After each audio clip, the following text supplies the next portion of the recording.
नमस्कार. श्री स्वामी समर्थ सर्वांना.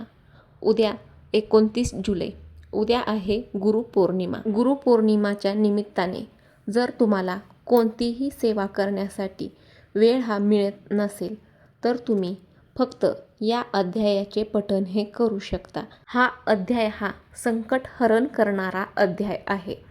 श्री गुरूंच्या स्मरणाने आणि मस्तकहस्त आशीर्वादाने कोणतेही संकट किंवा भय हे उरत नाही, असा संदेश आपल्याला या अध्यायामध्ये दिला आहे.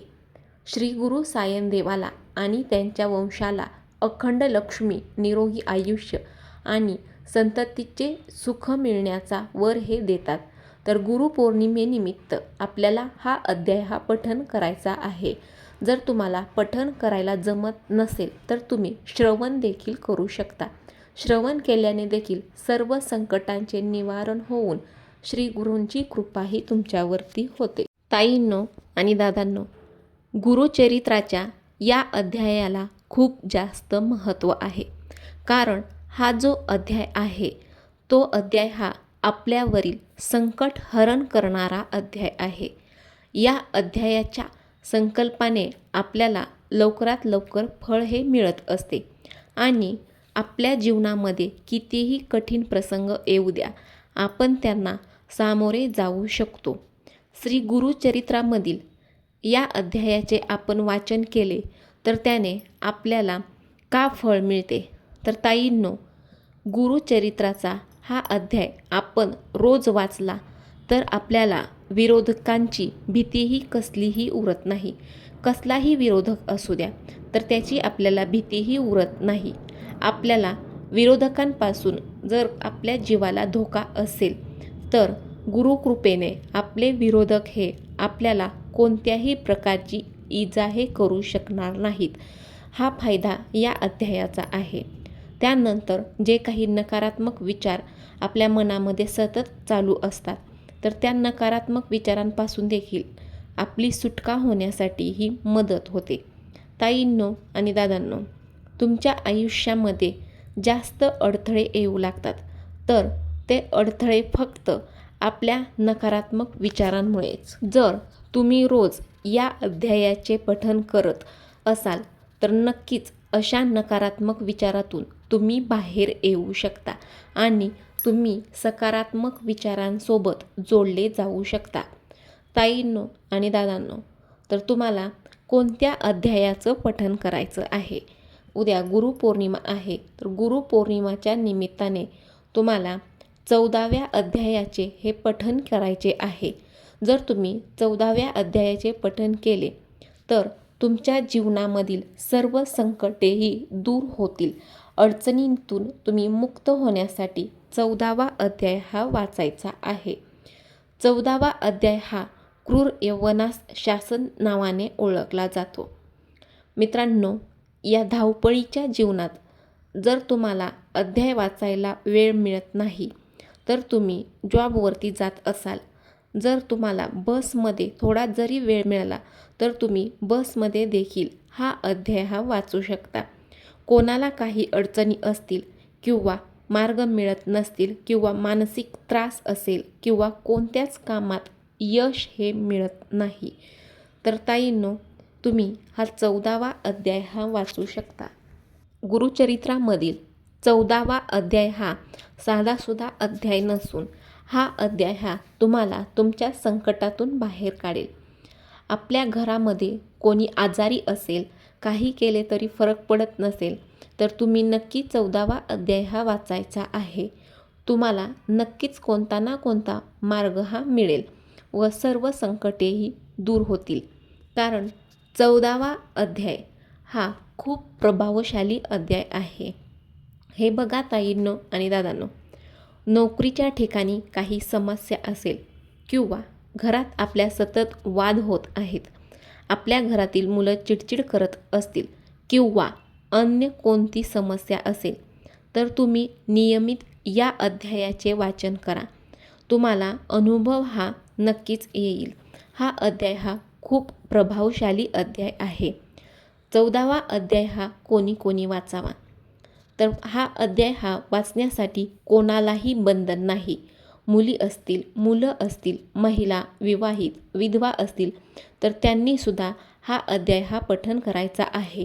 हा अध्याय पठण करण्यासाठी कोणालाही कोणत्याही प्रकारचं बंधन हे नाही. हा अध्याय तुम्ही केव्हाही पठण करू शकता. वेळेचं असं बंधन नाही.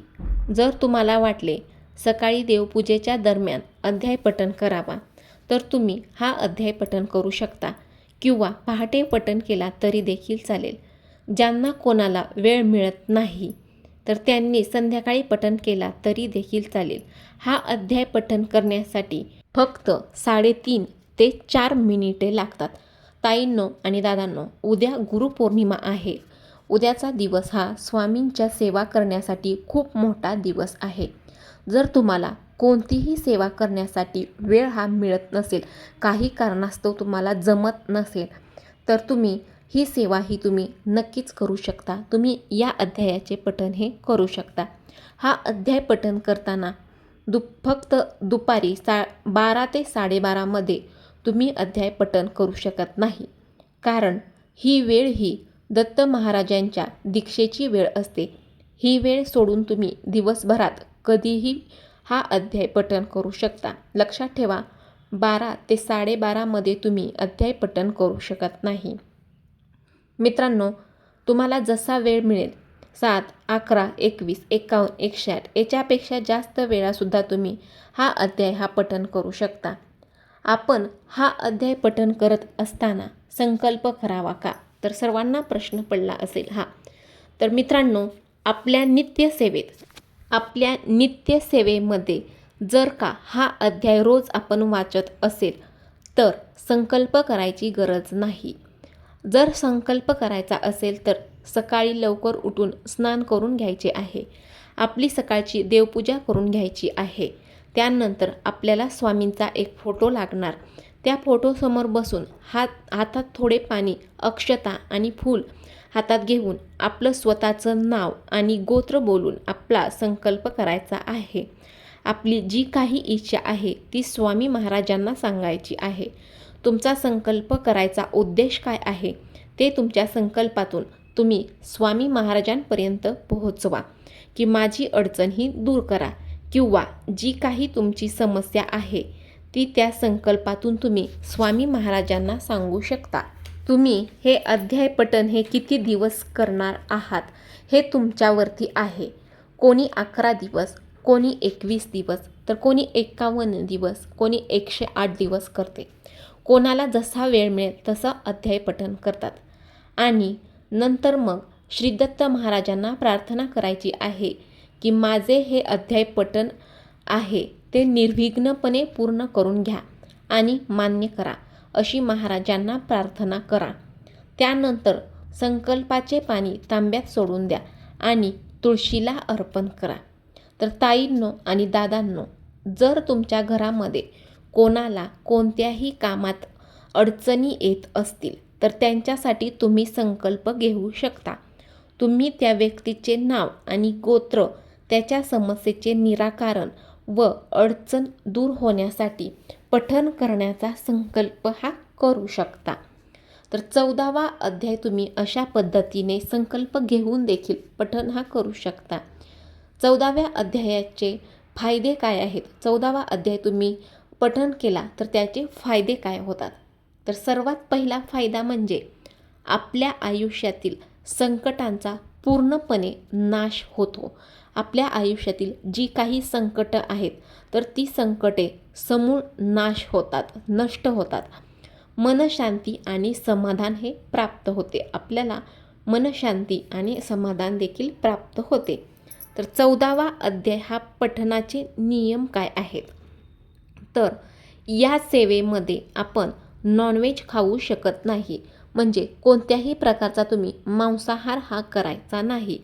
जर तुम्ही 7, 11, 21 किंवा 108 दिवसांचा संकल्प घेतला असेल तर तो पूर्ण होईपर्यंत मांसाहार करू नका, मद्यपान करू नका किंवा घरात कोणाशीही भांडण तंटा किंवा वाद घालू नका, कोणाशीही मोठ्याने बोलू नका, कोणाचीही निंदा करू नका, रागावू नका, चिडू नका.